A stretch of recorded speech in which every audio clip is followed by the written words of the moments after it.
Tonight, a Target 12 Investigators exclusive. Feel the burn. Once again, we're looking out for your tax dollars. How is it you can't be a firefighter, but you can be such a disciplined weightlifter? I'm not a disciplined weightlifter. This undercover video shows a former firefighter who claims he was injured so badly he can no longer wear the uniform. Yet we find him pumping iron at a local gym. Every month, that retired firefighter takes home thousands in tax-free disability pension payments. And as you're about to learn, a law to crack down on these pricey pensions isn't making a dent. Let's get right to Target 12 investigator Tim White with the exclusive details.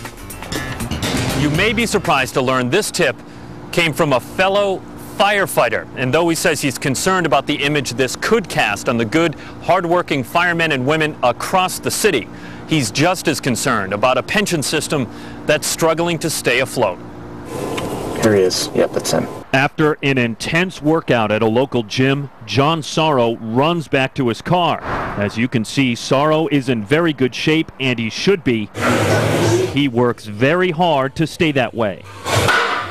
Keep in mind, as you watch this Target 12 undercover video, Sorrow collects a tax-free disability pension for a shoulder injury. An injury he says he got on the job as a Providence firefighter.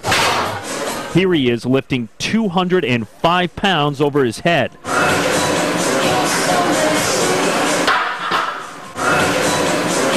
On this day, a shoulder exercise using 150 pounds.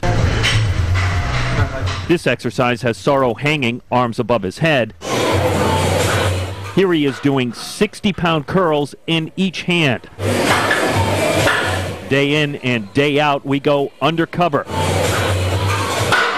watching Sorrow's dedicated workout routine despite an injury he says prevents him from working. Mr. Sorrow, Tim White from Channel 12. I'd like to talk to you about your disability pension. We met up with Sorrow outside the gym after one of those many workouts. We had one simple question. How is it you can't be a firefighter, but you can be such a disciplined weightlifter? I'm not a disciplined weightlifter. Why can't you be a firefighter? I'm disabled as far as being a firefighter. Okay. Well, how did you hurt yourself? Carrying somebody down 3 flights of stairs. So you hurt yourself carrying someone, but you can lift big weights. What did you hurt? Your shoulder? Shoulders, back. I got a blown out knee. When was that, Mr. Sorrow? Thank you. Sources tell us Sorrow's pension file makes no mention of a knee injury. According to public records from Providence City Hall, Sorrow was 37 years old when he retired in 2000. He takes home almost $3,800 a month tax-free. Plus, the city pays about $1,800 a month for his health insurance. Does this pass the common sense test?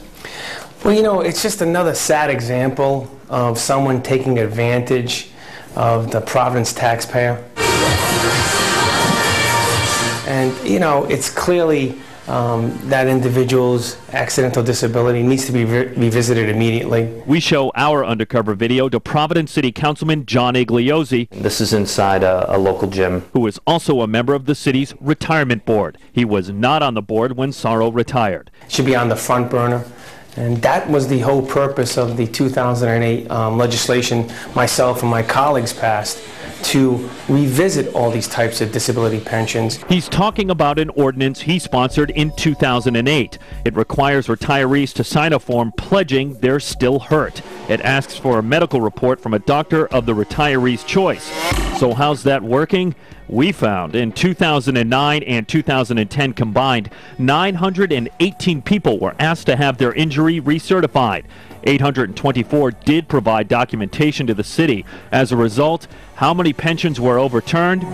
0. How are you feeling about your ordinance as a measure to deal with this kind of a problem? Tomorrow, Councilman Igliozzi answers that question. The city, by the way, confirms for Target 12 John Sorrow did provide the paperwork to have his disability pension recertified. But Councilman Igliozzi says he plans to take a closer look. With the Target 12 investigators, Tim White, Eyewitness News. Our exclusive investigation, Feel the